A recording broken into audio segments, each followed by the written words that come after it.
dia. Dan pertandingan game terakhir. Point Rush Free Fire World Series Indonesia 2024 Fall. Pesawat bergerak dari arah Santa Catarina menuju arah pertengahan dari The Maze dan juga Foundation.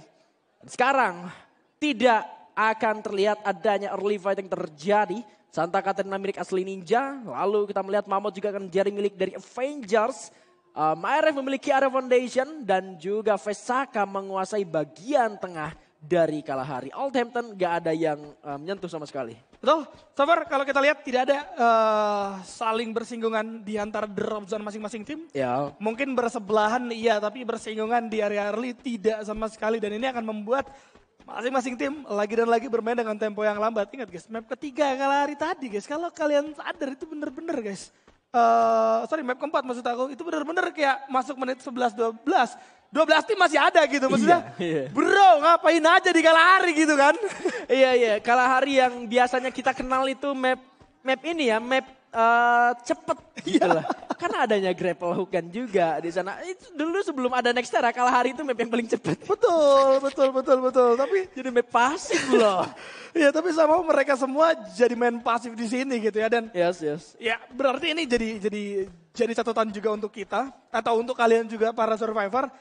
Berarti Kalahari itu hampir 100% gaya permainan semua tim pasif.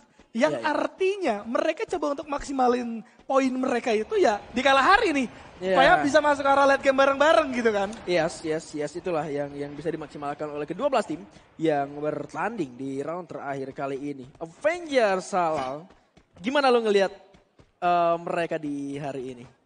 Masih perlu banyak evaluasi ya Gan ya. Walaupun di beberapa fight tadi kayak di map sebelumnya dia mirroring Vesaka itu bagus banget. Tapi setelah itu kan mereka nggak punya opsi lagi untuk masuk. Jadi artinya mereka punya rencana tapi nggak punya langkah selanjutnya. Itu dia. Belum ada banyak opsi, belum ada next step. Jadi masih bergantung ke arah, kalau misalkan gini ya udah kita nanti gini aja ngikutin alurnya ya. Itu. Alright. Itu yang ngebuat kayak, gue setuju kayak Avengers Halal masih belum bisa benar-benar show off gitu ya. Yes. Segalak mereka di hari terakhir ke knockout stage yang ngebawa mereka lolos. Nah itu yang kita mau dari Avenger Halal gitu kan. Apalagi kalau kita berbicara final cuma 1 hari. Ingat kalau kalian bisa main dengan cara yang sama seperti hari terakhir di fase knockout stage. Itu akan membuat banyak perubahan. Gak cuma aman mungkin di MVS ID. Melainkan juga mungkin bisa menjadi salah satu calon juara kan ya. Wah, ini yang seru. Waduh. Dewa United Apollo kehilangan 3 pemainnya dan misalkan Sam tertib saja sendirian. Bigetron Delta tiba-tiba dari Council Hall ada di arah Oldhampton, bahkan melewati Shrines yang mana salah situ drop zone-nya Dewa United. Betul. Ini tahu gak sih? Ini bisa jadi bocoran juga di hari esok. Maksudnya kalau map keempat Dewanya masih mimpin di atas, Bigetron gak akan takut untuk melakukan hal seperti itu kan? Yes. Gue setuju. Meskipun di catatan sebelum regular season mulai, Dewa United Apollo banyak kalahnya. Nah, itu sebelum liga mulai ya. Itu. Nah, dan itu pun perangnya di Council Hall. Betul. Bukan di Oldhampton. Karena sekarang akhirnya ketahuan kayak gaya permainan dari Dewa ya tetap masih nahan di area sana dengan jangka waktu yang cukup lama. Yes. Jika Bigetron bisa dapetin momennya, yaitu mereka bakal bisa menang. Tapi yang sekarang bakal sulit menang adalah kawan-kawan dari Avenger Halal. Bukan tanpa alasan aku bilang seperti itu, karena Avenger Halal harus bertempur di area open field yang mana hujan peluru dari teman-teman MBR sudah mulai berhasil diinisiasikan dan membuat Avenger Halal kucar-kacir sementara kali ini, Bika. Ya, I think they're going too far menurut gua. Kayak mereka terlalu menyisir ke bagian belakang dari Kalahari gitu. Betul. Terlalu terbuka, bergerak di bagian sebelah sana. Memang area sana zona selanjutnya gitu loh, tapi nggak jauh-jauh banget juga dong. Muternya terlalu jauh, tapi ada yang terlalu jauh lagi. Lihat bagaimana 2 punggawa dari arah Deoskar harus tumbang. Asli Ninja memberikan kejutan. Asli Ninja datang dengan beramai-ramai membuat Deoskar harus kehilangan 2 anggotanya. Bahkan Torat yang bisa menjadi orang ketiga. Mereka pun langsung membatalkan rencananya, Bigan. Gua kalau misalkan ngelihat dari waktu gamenya sedang berjalan ya. Yes. Ini gue bisa ngebaca kayak Deoskar ini masuk ke arah confinement dari Bayfront itu nggak lain nggak bukan pasti buat perang sama tim Torat. Betul. Di 5 menit pertama mereka udah ada di confinement loh. Tapi di saat bersamaan Asli Ninja juga geraknya ke sana. Dan bagusnya positioning dari tim Torat adalah mereka tuh ada di bagian belakang dari confinement. Sehingga mereka nggak langsung kontekan sama teman-teman dari Deus Card.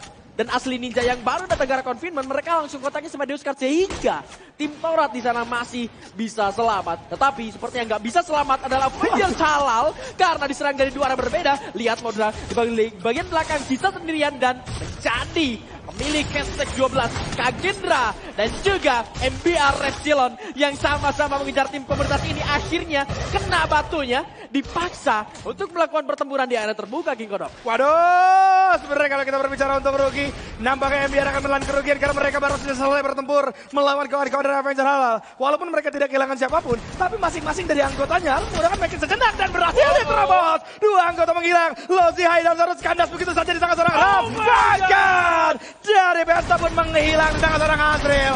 Satu orang tersisa, tidak akan bisa kemana-mana dan harus melarikan diri karena Kagendra all in. Mereka berhasil mendapatkan 7 poin eliminasi. Wah, dari season kemarin aku selalu bilang menit ke-7 itu belum menit tempurnya MBR Epsilon. Betul. Wah. Belum gitu ya kan. Tapi pasti bakal selalu ada yang berubah dari strateginya. Beda match day bahkan pasti harusnya ada perubahan strategi gitu loh. Dan yang dilakukan sekarang adalah menurut gue gak salah. Karena mereka ngeliat musuh di belakang dan bisa mereka makan. Betul. Si Avenger soal itu. Tapi yang ngelihat itu juga bukan cuma mereka. Nah. Kagendra juga ngelihat masalahnya. Masa burung terbang gak lihat ke bawah gitu. Betul. Langsung kemakan semua airnya sama Kagendra gitu kan. Dan itu hal-hal yang di luar prediksi dari MBR. Kalau aku melihatnya. Karena gini, main di pinggiran itu untuk ngejar musuh sebenarnya boleh banget. Tapi yang gak boleh adalah terlalu lama aja makan waktu. Karena akhirnya bakal ketahuan juga. Dan di area pinggiran itu udah gak ada escape way lagi. Lu gak punya jalan keluar di sana gitu kan ya. Iya, ada launchpad juga ya. Harus jalan ke launchpad. Itu dia. Yes, gue setuju. Dan untungnya masih ada beberapa pemain dari MBR Epsilon. Tadi kalau kita masih mau bahas dari MBR. Masih ada kesempatan untuk reset dan hidup kembali. Sementara pertempuran di area confinement ini belum selesai loh. Jojo sekarang ketangkep di sana. Dan sepertinya bakal sulit buat keluar. Tapi tembakan sempat dibuka. Jojo 15 harus benar-benar tumbang di tangan seorang Ibra. Dan berhasil diselamatkan. Teman-temannya itu udah ada di arah command post lah. Ya, artinya masih bisa repositioning lagi. Kemudian kalau kita melihat justru Asli Ninja juga harus kehilangan beberapa anggotanya. Karena lagi dan lagi mereka bermain di luar. Kemudian terbaca oleh kawan-kawan dari ARF. Kalau kalian lihat dari minimap yang ada. Dan kita akan menyaksikan pertempuran selanjutnya. Kraken bakal melakukan rematch melawan Kagendra kali ini. Setup yang dilakukan oleh Kagendra, mereka mendapat ketinggian vision yang bagus. Dan Kraken kalau mereka mau melanjutkan, ini akan menelan kerugian yang jauh lebih parah. Kecuali dari Kraken bisa take downin satu orang siapapun yang berada di atas. Darkol posisinya paling krusial sekarang. Kalau misalkan dia ke take down, satu orang dari Kagendra harus nge-revive, dua orangnya bisa banget digas sama teman-teman dari Kraken Barakuda. Makanya sekarang posnya adalah Kagendra jangan sampai ada yang ke pick off satu pun, tapi inisiasi yang dilakukan seperti ini harusnya akan menjawab keberadaan dari Kraken Barakuda. Lihat posisinya. Dari Rafnya ada di atas, Irap di bawah sama Azril. Darkolnya dapetin high ground vision. Seonnya udah makan 5 judi sama seorang Raf di sana. Tapi bakal mundur. Skylar dibuka. Buat areanya menjadi terbuka. Dan Azril bakal dikirim menuju ke bagian depan pertahanan. Dari Kraken Barakuda Seon terlihat Seon coba turun. Tapi sekarang Seon masih bisa berlindung. Dan masih bisa untuk bertahan. Bahkan menggunakan mini launchpad. Alamak. Peluru terakhirnya masuk King Kodok. Masuk.